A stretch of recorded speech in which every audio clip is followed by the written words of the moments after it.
ಮಂಜುನಾಥನ ಚರಿತೆ ಮಧುರ. ಬೆಳಿಗ್ಗೆ 6 ಗಂಟೆ ಸ್ಟಾರ್ಟ್ ಮಾಡ್ತಾರೆ, ರಶ್ ಇದ್ರೆ 5 ಗಂಟೆಗೂ ಸ್ಟಾರ್ಟ್ ಮಾಡ್ತಾರೆ. 20 ನಿಮಿಷ ನೀರು ಬಿಸಿ ಆಗಬೇಕು, ಅರ್ಧ ಗಂಟೆಯಲ್ಲಿ ಅನ್ನ ರೆಡಿ ಆಗುತ್ತೆ.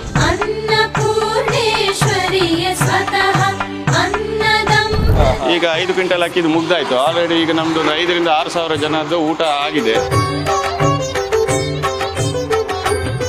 ಒಂದು ಚೂರು ಕಿಚನ್ ಅಲ್ಲಿ ತೇವ ಇಲ್ಲ, ಗಲೀಜಿಲ್ಲ, ಒಂದು ಸೊಳ್ಳೆಗಳಿಲ್ಲ. ಇವರು ತಮ್ಮ ಹರ್ಷೇಂದ್ರ ಕುಮಾರ್ ಇದ್ದಾರೆ, ಅವ್ರದ್ದು ಏನಂತ ಹೇಳಿದ್ರೆ ನಮಗೆ ಪ್ರಾಮುಖ್ಯತೆಯನ್ನೇ ಶುಚಿತ್ವಕ್ಕೆ ಕೊಡ್ಬೇಕು ಯಾವಾಗ್ಲೂ ಅಂತೇಳಿ.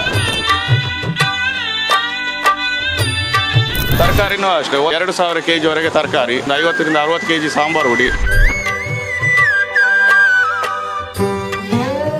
ಅಕ್ಕಿಯ ಗೋಡನ್ ಅಲ್ಲಿ ನಾವೀಗ ಇದೀವಿ, ದೃಶ್ಯದಲ್ಲಿ ನೋಡ್ತಾ ಇದ್ದೀರಾ, ಒಂದು ದೊಡ್ಡದಾದಂತಹ ಗೋಡನ್.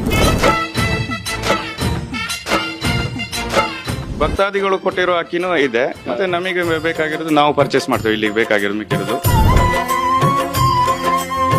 ಡೈಲಿ ಎವರೇಜ್ ನಮಗೆ 15 ಕ್ವಿಂಟಲ್ ಅಕ್ಕಿ ಎವರೇಜ್ ಬೇಕಾಗ್ತದೆ.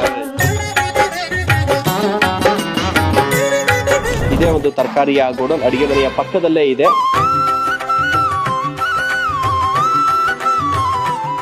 ನಾವೀಗ ಶ್ರೀ ಕ್ಷೇತ್ರ ಧರ್ಮಸ್ಥಳದ ಅನ್ನಪೂರ್ಣದಲ್ಲಿ ಇದ್ದೇವೆ.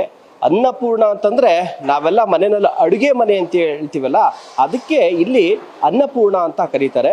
ಈ ದೃಶ್ಯದಲ್ಲಿ ನೋಡ್ತಾ ಇರ್ಬೋದು, ಧರ್ಮಸ್ಥಳಕ್ಕೆ ಬರುವಂತಹ ಸಾವಿರಾರು ಭಕ್ತಾದಿಗಳೇನಿದ್ದಾರೆ, ಒಂದು ದಿನಕ್ಕೆ ಕನಿಷ್ಠ ಅಂದ್ರು 25,000ದಿಂದ 1,00,000ದವರೆಗೂ ಕೂಡ ಭಕ್ತಾದಿಗಳು ಇಲ್ಲಿ ಬರ್ತಾರೆ.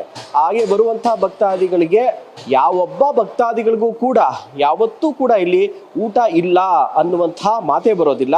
ಆ ರೀತಿಯಾದಂತಹ ಒಂದು ಊಟದ ವ್ಯವಸ್ಥೆ, ಅಂದ್ರೆ ಇಲ್ಲಿ ಊಟ ಅಂತಲೂ ಕರೆಯಲ್ಲ, ಪ್ರಸಾದದ ವ್ಯವಸ್ಥೆಯನ್ನ ಇನ್ನ ಒಂದು ಆಡಳಿತ ಮಂಡಳಿ ಮಾಡುವಂಥದ್ದು. ಇಲ್ಲಿ ಬಹಳ ಪ್ರಮುಖವಾಗಿ ದೇವರ ದರ್ಶನ ಜೊತೆಗೆ ಪ್ರಸಾದದ ವ್ಯವಸ್ಥೆ. ಬಂದಂಥವ್ರಿಗೆ ದರ್ಶನ ಸ್ವಲ್ಪ ತಡ ಆಗ್ಬೋದು, ಆದರೆ ಪ್ರಸಾದ ಯಾವತ್ತೂ ಕೂಡ ತಡ ಆಗಬಾರ್ದು ಅನ್ನುವಂಥ ನಿಟ್ಟಿನಲ್ಲಿ ವ್ಯವಸ್ಥೆಯನ್ನ ಮಾಡಲಾಗಿದೆ. ಇಲ್ಲಿ ದೃಶ್ಯದಲ್ಲಿ ನೋಡ್ತಾ ಇದ್ದೀರಾ, ಈ ಅನ್ನಪೂರ್ಣದಲ್ಲಿ ಸಾಮಾನ್ಯವಾಗಿ ಇಲ್ಲಿಗೆ ಈ ದೃಶ್ಯಗಳನ್ನು ನೋಡಿರೋದಿಲ್ಲ, ನಾವಿವತ್ತು ತೋರಿಸ್ತಾ ಇದ್ದೀವಿ.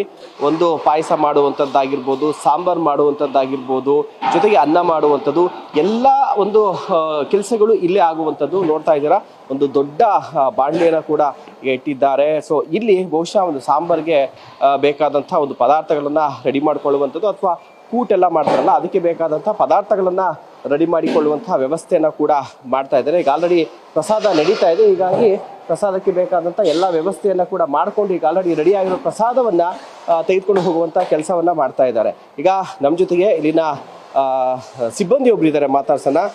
ಸರ್, ಇಲ್ಲಿ ಎಷ್ಟು ಗಂಟೆಗೆ ಸ್ಟಾರ್ಟ್ ಆಗುತ್ತೆ?